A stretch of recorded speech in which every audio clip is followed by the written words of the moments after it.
Well, now I'd like to turn to Bob Davidson for workshop tips and tricks. This is a new segment that we're starting on the show tonight.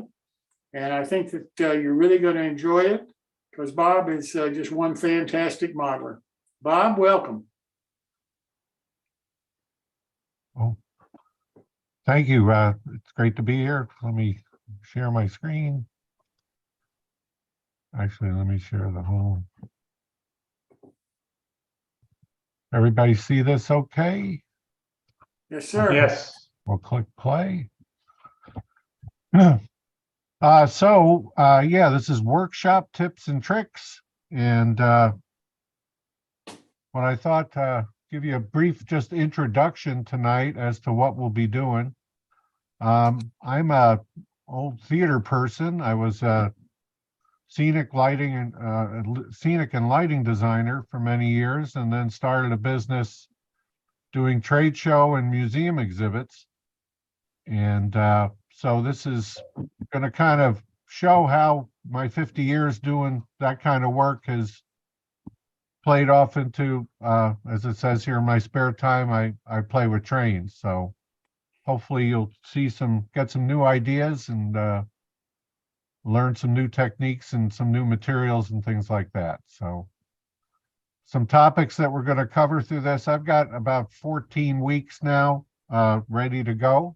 So we'll be looking at workspace organization, tool tips and tricks, some lighting tips and tricks that I think you'll find very interesting, jigs and fixtures, some joinery techniques, paint techniques, alternative materials, and specialty hardware. So each week we'll have a main topic, and then I'm going to show what I call a cool tool, and then a web resource. I spend a lot of time and have spent a lot of time researching and sourcing new products and techniques and things like that. So I'm going to try to share some of what I've found over these past years with everyone. So tonight's episode is Who is this guy and why is he here?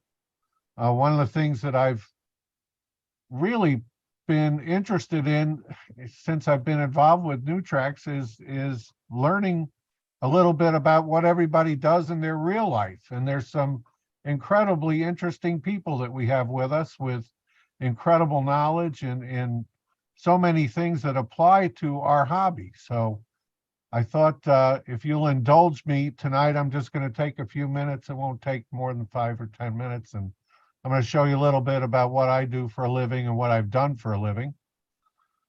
As I said, I used to be involved in the theater. I went to college for it and then worked down in Houston at the Alley Theater and then taught for a while. I was at the University of Wisconsin and also at Syracuse University, where I also was production manager for Syracuse Stage, which is a professional company. This is one of the sets that I did while I was there. I did not design this. This was designed by John Depp. But everything you see here is all Schedule 40 pipe and 2-inch square tubing. We built all that, and there's some some woodwork obviously in there. Here's another example of a show we did. That's David Cullum, who's had done a lot of TV work. This was a production of Cyrano de Bergerac. That's a staircase that was about 40 feet wide and about 20 feet tall.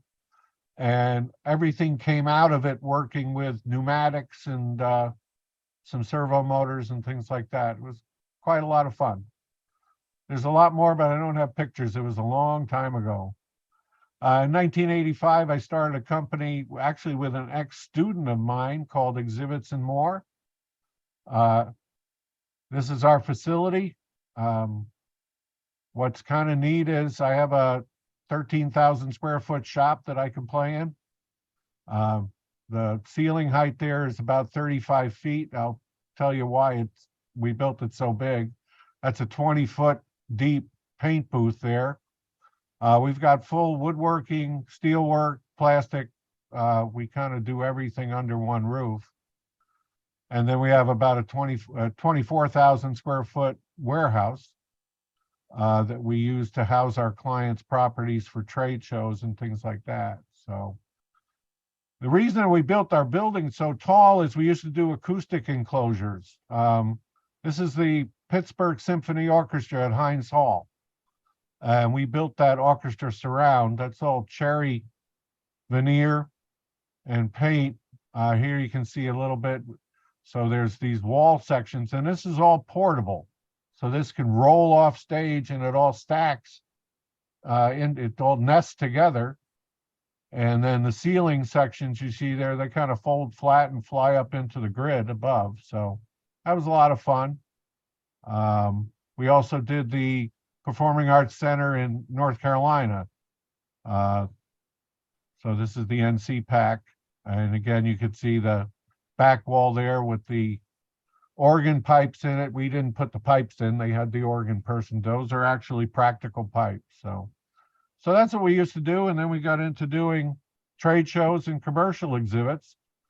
This is an example of something we did a couple years ago for a company called JMA. So you can see it's a lot of graphics. We do a lot of work in fabric. That whole upper assembly you see hanging over this exhibit, that's all a fabric stretch material over an aluminum frame. We do wide format printing. This is all printed on a material called Sintra that we'll be talking about in a later week. So this is a kind of real interesting project. This was done for Kraus-Heinz, which is now a division of Eaton. And this is actually in a trailer. This is a 39-foot fifth wheel trailer. And we used all their own products to build the exhibit. And this toured across the country for 3 years, came off the road last year. So this is kind of cool. That's the other side of it. This is something I designed as well. So museums and special projects, this is some cool stuff. We got to build a replica of a canal boat. This is for the Erie Canal Museum that's here in Syracuse. What's kind of neat, we also built the levers there that simulate a lock. We actually had the hardware for those custom forged over in England for us. That was a lot of fun.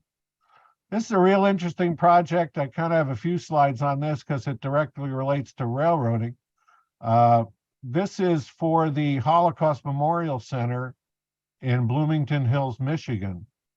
They had procured this boxcar. This was an unrestored boxcar that was used to transport Jews to the concentration camps back in the 30s.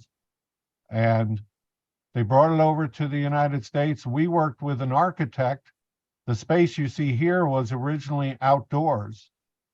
They enclosed it, and we were fortunate enough to get the contract to design and fabricate the exhibit for this. So this is what it's based on. It's the Hamburg train station.